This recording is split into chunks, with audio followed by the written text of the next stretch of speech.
ভালো করে শুনবেন। যে যুগে নারীর কোনো সম্মান ছিল না, যে যুগে মেয়ে সন্তান জন্ম নিলে তার মা আতুর ঘরে গলা টিপে মেরে ফেলতো, আর না হলে তার পিতা জ্যান্ত কবর দিত। একজন সাহাবা রসুলের কাছে এলো, ইয়া রাসূলুল্লাহ, ইয়া হাবিবাল্লাহ, আমি জীবনে অনেক বড় একটা ভুল করেছি। আল্লাহ রসুল বলে, কি ভুল করেছো? বলে, ইয়া রাসূলুল্লাহ, আমি এমন একটা ভুল করেছি যে ভুলের কোনো ক্ষমা নেই, আমার আল্লাহ কখনো আমাকে ক্ষমা করবে না। আল্লাহ রসুল বলছে, আমার মালিক হচ্ছে দয়ালু, আমার আল্লাহ হচ্ছে দাতা, তুমি কি গুনাহ করবে আল্লাহর কাছে কান্নাকাটি করে দোয়া করো, আল্লাহ কবুল করবে, তোমার গুনাহ মাফ হবে। সাহাবা বলছে, ইয়া রাসূলুল্লাহ, আমার গুনাহ কোনো মতেই ক্ষমা হওয়ার যোগ্য না। কেন, কি করেছো? সাহাবা বলছে, ইয়া রাসূলুল্লাহ, ইয়া হাবিবাল্লাহ, আল্লাহ পাক আল্লাহ তাআলা বড় ভালোবেসে আমাকে একটা ফুলের মতো কন্যা সন্তান দিয়েছিল, যে কন্যা সন্তানকে আমি নিজে হাতে তাকে গর্ত করে নিজে হাতে তাকে আমি কবর দিয়েছি, আমার জ্যান্ত মেয়েকে। ইয়া রাসূলুল্লাহ, ইয়া হাবিবাল্লাহ, এর কি কোনো ক্ষমা আছে? এই কথা শোনার সাথে সাথে আমার আপনার নবীর চেহারা লাল হয়ে গেল, চোখ থেকে অঝর নয়নে অশ্রু গড়াতে লাগলো। হায় পাষাণ হৃদয় তোমার, তুমি কেমন মানুষ, তুমি কেমন বাবা, তুমি কেমন পিতা যে তোমার নিজের কন্যা সন্তানকে তুমি নিজে মাটির তলায় পুঁতেছো। একটু মনে ব্যথা লাগলো না? কি করে পুতলে তুমি তোমার নিজের মেয়েকে? আমি ছন্দের মাধ্যমে শোনাবো, কারোর সঙ্গে কোনো কথা না বলে, কেউ কারোর দিকে না তাকিয়ে পুরো মনটা আমার দিকে দিয়ে শোনে, জীবনে কিছু আমরা বুঝতে পারবো, আমরা কিছু আমল করতে পারবো। শুনে দেখেন, এক ফোঁটা হলেও চোখ থেকে পানি গড়িয়ে পড়বে। ছন্দের মাধ্যমে কবি লিখছে, দেখেন। আরবের বুকে জাহিলিয়াত যুগে, আরবের বুকে জাহিলিয়াত যুগে, সুখ শান্তি নারী সম্মান বলে কিছুই ছিল না। কি বলবো সেই যুগের ঘটনা, কি বলবো সেই যুগের ঘটনা। আরবের বুকে জাহিলিয়াত যুগে, আরবের বুকে জাহিলিয়াত যুগে, সুখ শান্তি নারী সম্মান বলে কিছুই ছিল না। কি বলবো সেই যুগের ঘটনা, কি বলবো সেই যুগের ঘটনা। এক মানব প্রিয় নবীকে শোনায়, ডুবে আছি হে নবী আমি গুনায়। এক মানব প্রিয় নবীকে শোনায়, ডুবে আছি হে নবী আমি গুনায়। কি হবে আমার ভাই বলেন হে নবী আমায়, কি হবে আমার ভাই বলেন হে নবী আমায়। পাবো কি ক্ষমা আমি নাকি ভুলের ক্ষমা নাই। খোদা দিল আমায় কন্যা সন্তান দুনিয়ায়, খোদা দিল আমায় কন্যা সন্তান দুনিয়ায়। নিজে হাতে করে দিলাম তার মৃত্যু যন্ত্রণা। কি বলবো সেই যুগের ঘটনা, কি বলবো সেই যুগের ঘটনা। আরবের বুকে জাহিলিয়াত যুগে, আরবের বুকে জাহিলিয়াত যুগে, সুখ শান্তি নারী সম্মান বলে কিছুই ছিল না। কি বলবো সেই যুগের ঘটনা, কি বলবো সেই যুগের ঘটনা।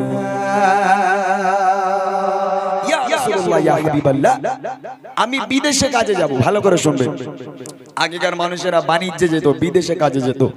ইয়া রাসূলুল্লাহ, আমি বিদেশে কাজে যাব, এমত অবস্থায় দেখলাম আমার স্ত্রী প্রেগনেন্ট, আমার স্ত্রী গর্ভবতী। আমার স্ত্রীকে আমি বলে গেলাম, হে আমার প্রাণপ্রিয় স্ত্রী, আমি 4 বছরের জন্য বাণিজ্যে যাচ্ছি, বিদেশে কাজে যাচ্ছি। আমি চলে যাবার পর যদি আমার পুত্র সন্তান হয়, ছেলে সন্তান হয়, সুখবরটা আমাকে দিও। আর যদি আমার কন্যা সন্তান হয়, খবর তোমার দেওয়ার দরকার নেই, আতুর ঘরের মধ্যেই তাকে তুমি গলা টিপে শেষ করে দিও, মেয়ে সন্তান হলে যেন বাঁচিয়ে রেখো না। এই বলে স্বামী বিদেশে কাজে চলে গেল। চলে যাবার বেশ কিছুদিন পর ওই মা একটা সন্তান জন্ম দিল, যে সন্তান কন্যা, যে সন্তান যেখানে বাঘের ভয় সেখানে সন্ধে হয়। ওই মা সন্তান জন্ম দিল, একটা মেয়ে সন্তান। মা মেয়ের মুখের দিকে দেখছে, চাঁদের কণার মতো জলজল করছে মুখ, একদম ফুলের মতো চেহারা। একটা মা, যে মা 10 মাস পেটে ধরেছে, ওই মা কি করে তার সন্তানের গলা টিপবে? হাউ হাউ করে মা কাঁদে, কিন্তু কোনো উপায় নেই। স্বামী বলে গেছে আমার সন্তান যদি মেয়ে হয় খবরদার বাঁচিয়ে রেখো না। তখন মা একটা বুদ্ধি খাটালো যে আমার স্বামী বিদেশে গেছে, মানে 4 বছর বাড়ি আসবে না। এই 4 বছর যদি আমি আমার মেয়েকে বড় করি, আমার স্বামী যখন 4-5 বছর পর বাড়িতে আসবে, এসে দেখবে মেয়ে বড় হয়ে গেছে, তখন আর মারতে পারবে না। বাচ্চা হলে মারতো, বড় হলে আর কেউ মারতে পারে? মা এই বুদ্ধি খাটিয়ে কারোর সঙ্গে কিচ্ছু বললো না, চুপি চুপি লালন পালন করতে লাগলো। বড় করতে করতে 4 বছর বয়স হয়ে গেল। এইবার দেখেন কি হচ্ছে। স্বামী চলে গেল কাজে বিদেশে, জন্ম দিল এক সন্তান বেশে। মা ভাবে, ও গো মা ভাবে, বাড়িতে তার পিতা নাই, লালন পালন করবো মায়া মমতা। বাবাকে মানা জানিয়ে মেয়েকে বড় করে, বাবাকে মানা জানিয়ে মেয়েকে বড় করে। বেড়ে ওঠে কন্যা তখন 4 বছর পার করে। খেলছে কচি শিশু, হেসে খেলে আঙিনায়, খেলছে কচি শিশু, হেসে খেলে আঙিনায়। মা ভয়ে মরে স্বামী এলে বাঁচিয়ে রাখবে না, কি বলবো সে যুগের ঘটনা, কি বলবো সে যুগের ঘটনা। 4 বছর হয়ে গেল, হঠাৎ করে সেই বিদেশের স্বামী বাড়ি এসে হাজির। যেই বাড়ির দরওয়াজায় স্বামী পা রেখেছে, রাখার সাথে সাথে দেখছে উঠানে খেলা করছে একটা সুন্দরী মেয়ে। 4 বছর বয়স, একটা সুন্দরী মেয়ে হাসছে, খেলছে, দৌড়াদৌড়ি করছে। এখন বাপ ঘরে ঢোকার আগে দেখছে মেয়ে একটা বাড়ির মধ্যে। তখন বাপের মাথা আগুন হয়ে গেল, এ মেয়ে কার? কার মেয়ে? আমার বাড়িতে মেয়ে সন্তান কেন? ওই বাপ মেয়ে সন্তান পছন্দ করে না, আমার বাড়িতে মেয়ে সন্তান, ই কার মেয়ে? এরকম ভাবতে লাগলো। ভাবতে ভাবতে হঠাৎ করে মেয়ে দূর থেকে দৌড়ে দৌড়ে এসে জড়িয়ে ধরেছে। আব্বা, আব্বা আপনি ভালো আছে? আব্বা আপনি ভালো আছে? কতদিন হয়ে গেল আপনাকে দেখিনি, মায়ের মুখে আপনার কত কথা শুনেছি আব্বা, আমি আপনার কন্যা, আমার কথা কি আপনার একটু মনে পড়েনি? যেই বাপ বলে ডেকেছে, লোক গেছে রেগে আগুন হয়ে, একদম মেয়েকে হিচড়া টান মেরে সরিয়ে দিয়ে বাপ তরতর করে ঘরে চলে গেল। স্ত্রীর সঙ্গেও কথা বললো না, মেয়ের সঙ্গেও কথা বললো না। দেখেন রাগের মাথায় এবার কি হয়, কবি লিখছে,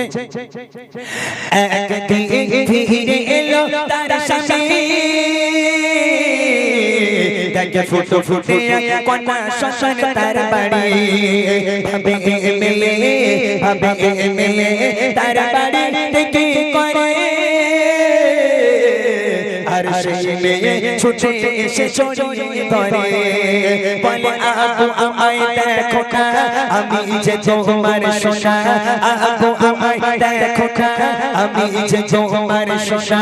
বহুদিন ধরে তোমায় ছিল দেখার সোনা, আজ হয়েছে পুরো, আব্বু আছো গো কেমন, আজ হয়েছে পুরো, আব্বু আছো গো কেমন। এই দৃশ্য দেখে পিতার মাথা ঠিক থাকে না, কি বলবো সে যুগের ঘটনা, কি বলবো সে যুগের ঘটনা। একদিন হয়ে গেল, 2 দিন হয়ে গেল, 3 দিন হয়ে গেল, কতদিন নাক করে থাকবে? একদিন ওই স্বামী স্ত্রীর কাছে গেল, গিয়ে বলছে যাকে যা আবার হয়ে গেছে বাদ দাও, তুমি যখন মেয়ে সন্তান জন্ম দিয়ে ফেলেছো, মেয়ে বড় হয়ে গেছে আর ফুলের মতো দেখতে, তা ও মেয়েকে আর মেরে লাভ নেই। তুমি একটা কাজ করো, তুমি তোমার মেয়েকে একটা সুন্দর করে সাজাও, আমি একটু মামার বাড়ি দিক থেকে ঘুরিয়ে আনি। মা খুশিতে বাগে বাগ, যাক আমার পাষাণ হৃদয় স্বামী সে আজ আমার মেয়েকে মেনে নিল। মা খুব খুশি। এখন খুশি খুশি মনে মেয়েকে একেবারে পরীর মতো করে, ফুলের মতো করে সাজিয়ে দিল, দিয়ে বাপের হাতে তুলে দিল, যাও মা তুমি তোমার পিতার সঙ্গে মামার বাড়ি থেকে ঘুরে এসো। মেয়েও হাসছে, খুব আনন্দ, বাপের সঙ্গে যাবে। বাড়ি থেকে রওনা হয়ে গেল। মরুর পথ, পথের পর পথ, পথের পর পথ, পথের পর পথ হেঁটে যায়। বাপ আর দাঁড়ায় না। এমন অবস্থায় এক সময় মেয়ে বলছে, আব্বা আব্বা আব্বা আমার পিপাসায় কলিজাটা ফেটে যায় আব্বা, আব্বা একটু পানি আমাকে দেন আব্বা। কতটা আমাকে হাঁটিয়ে নিয়ে আসলেন আব্বা, না আছে একটু ছায়া, না আছে একটু পানি আব্বা। আব্বা আমি আর চলতে পারবো না, হয় আপনি আমাকে একটু পানি দেন আর না হলে আমাকে বাড়িতে নিয়ে চলেন, কলিজাটা ফেটে যায় আব্বা, আমি আর চলতে পারবো না। এমন অবস্থায় মেয়েটা কেঁদে ফেলেছে পিপাসার জ্বালায়। ওই পাষাণ হৃদয় বাপ মেয়ের দিকে আর ফিরেও তাকায় না। হাত ধরে টানতে টানতে মরুর বালুর উপর থেকে বাপ ওই মেয়েকে নিয়ে চলে যাচ্ছে। আর মেয়ে কাঁদে, আব্বা আব্বা আপনি আমাকে বাড়ি নিয়ে চলেন আব্বা, পিপাসায় কলিজা ফেটে যায়। বাপ মেয়ের আর কোনো কথা শুনতে রাজি না। এবার দেখেন কি হয়, রওনা হয়ে যায় বাবা মেয়ে, আনন্দে চলে মেয়েটার বাপ মেয়ে, মরুর বালুর উপর দিয়ে হেঁটে যায়। বলে আব্বু বলো আমরা যাচ্ছি কোথায়, আমি চলতে আর পারি না, পিপাসায় কলিজা খানা, চলতে আমি পারি না, পিপাসায় কলিজা খানা ফেটে যায়। আব্বু আমায় বাড়ি নিয়ে চলো না, কি পাষাণের হৃদয় তার শোনে না কথা, কি পাষাণের হৃদয় তার শোনে না কথা। আব্বু আব্বু বলে কাঁদে মেয়ে, ফিরেও দেখে না, কি বলবো সে যুগের ঘটনা, কি বলবো সে যুগের ঘটনা। বেশ কিছু দূর চলে গেল। এবার মেয়েটাকে দূরে একটা জায়গায় একা ছেড়ে দিয়েছে বাপ, মেয়েটাকে একা ছেড়ে দিয়ে মেয়ের কাছে থেকে বাপ বেশ কিছু দূরে গেল, গিয়ে মাটি খুঁড়ছে বাপ। আর মেয়ে দূর থেকে ফলো করছে, আমার বাপ হয়তো কোনো কাজের জন্য এসেছে, কোনো কাজ করার জন্য এসেছে, দেখছে মাটি খুঁড়ছে। মেয়ে দূরে দূরে দাঁড়িয়ে দাঁড়িয়ে দেখছে। মেয়ে দেখতে পাচ্ছে বাপ মাটি খুঁড়তে খুঁড়তে খুঁড়তে খুঁড়তে খুঁড়তে খুঁড়তে মাথা দিয়ে কপাল দিয়ে সারা শরীর থেকে বাপের ঘাম টপিয়ে টপিয়ে পড়ে। আর ওই মেয়ে সহ্য করতে না পেরে ওইখান থেকে দৌড়ে দৌড়ে বাপের কাছে গিয়ে মেয়ে নিজের জামা দিয়ে বাপের ঘাম মুছে দেয়, মাথার ঘাম মুছে দেয়, মুখের ঘাম গায়ের ঘাম মুছে দেয়। আর ওই বাপ ওই মেয়েকে জিন্দা কবর দেবে বলে মাটি খুঁড়ে, বাপ মাটি খুঁড়ে আর মেয়ে ঘাম মুছে দেয়। কি দৃশ্য! এক মানুষ মাটি খোঁড়া হয়ে গেল। এক মানুষ সমান মাটি খোঁড়ার পর এইবার গর্ত থেকে উঠে বাপ মেয়েকে মারতে শুরু করে দিল। আহা, 4 বছরের বাচ্চি, 4 বছরের কচি সোনা, বাপের মার কি আর সহ্য করতে পারি? এত মার মারি, এত মার মারি, বাচ্চাকে পুরো রক্তাক্ত করে দিল। মেয়ে চিৎকার করে, আব্বা আব্বা আপনি আমাকে মারছেন কেন আব্বা, আব্বা আমি কি দোষ করেছি আব্বা, আব্বা আপনি আমাকে মারছেন কেন আব্বা, আব্বা আমি আপনার মার সহ্য করতে পারছি না। বাপ মেয়ের কোনো কথা শুনতে রাজি নয়। এক হেসেরা টান দিয়ে গর্তের মধ্যে মেয়েকে ফেলে দিল। দেবার পর তারপরেও মারতে লাগলো। মারতে মারতে যখন মনের স্বাদ মিটলো না, এইবার ওই পিতা মাটিগুলো ফেলতে শুরু করে দিল। বাচ্চা মেয়েটা গর্তের মধ্যে, আর বাপ মাটি ফেলে। মাটি ফেলতে ফেলতে যখন গলা পর্যন্ত মাটির তলায় বাচ্চাটা চলে গেল, ফুলের মতো মুখটা মাটির উপরে ভেসে আছে।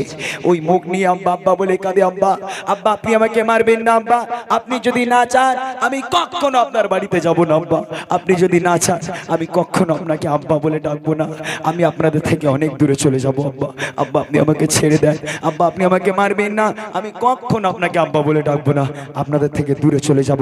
বাপ মেয়ের কোনো কথা শুনতে রাজি নয়। বাপ মেয়েকে মারতে থাকে আর মাটিগুলো গর্তের মধ্যে ভর্তি করতে থাকে। গলা পর্যন্ত মাটি দেওয়া হয়ে গেল। ওই কচি মুখটা মাটির উপরে ভেসে আছে। ওই কচি মুখ নিয়ে আব্বা আব্বা বলে কাঁদে। তারপরেও বাপের মনে একটু দয়া হয় না। কবি লিখছে দেখে, মেয়েকে একা ফেলে তার পিতা খুঁড়ছে মাটি না বলে কোনো কথা, মেয়ে তার ও গো মেয়ে তার পিতার ঘাম মুছে যায়। আর আপন মনে পিতা মাটি খুঁড়ে যায়। এক মানুষ মাটি খুঁড়ে পিতা মেয়ের হাত ধরে, এক মানুষ মাটি খুঁড়ে পিতা মেয়ের হাত ধরে, টেনে টেনে ঢিলো ঠেলে নিয়ে যায় গর্তে পড়ে। কাঁদে কচি সোনা আব্বু আমায় মেরো না, কাঁদে কচি সোনা আব্বু আমায় মেরো না। মাটি চাপা দিতে থাকে মেয়ে কথা শোনে না, কি বলবো সে যুগের ঘটনা। কি বলবো সেই যুগের ঘটনা। 4 বছরের বাচ্চি, কি বুদ্ধি আছে তার। ওই 4 বছরের বাচ্চি মাথায় বুদ্ধি করে কাঁদতে কাঁদতে বলছে, যে বাচ্চার গলা পর্যন্ত মাটির তলায় আর শুধু এই নাকটুকু মুখটুকু মাটির উপরে, ওই বাচ্চা তো এমনি মরে গেছে ভাই। ওই বাচ্চার বেঁচে আছে বলে মনে হয়। ওই 4 বছরের মেয়ে, ওই 4 বছরের কন্যা, ওই কচি মুখ নিয়ে শেষবার আব্বা আব্বা বলে ডাকে, আব্বা আব্বা একটা বার, শেষবারের মতো আপনি আমার মায়ের মুখখানা দেখতে দেন আব্বা। আব্বা কখনো আপনার বাড়িতে আমি আর যাব না, একটা বার আমার মায়ের মুখখানা দেখতে দেন, যে মা বিশ্বাস করে আপনার হাত ধরে আমাকে পাঠিয়ে দিল আব্বা। আব্বা একটা বার মায়ের মুখটা আমাকে দেখতে দেন আব্বা। আমি আর কোনো দিন আপনাকে আব্বা বলে ডাকবো না, কোনো দিন মানুষের কাছে বলবো না আপনি আমার আব্বা, কোনো দিন আপনার বাড়িতে আমি পা রাখবো না আব্বা।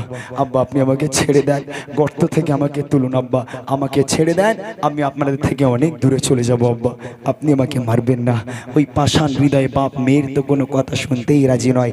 মাটি দিতে দিতে মাটি দিতে মাটি দিতে দিতে যে মুখখানি বেঁচেছিল, ওই মুখটাও মাটির তলায় চাপা দিয়ে দিল। সারা জনমের মতো বাচ্চা মেয়েটা কবরের, সারা জনমের মতো বাচ্চা মেয়েটা মাটির তলায় চলে গেল।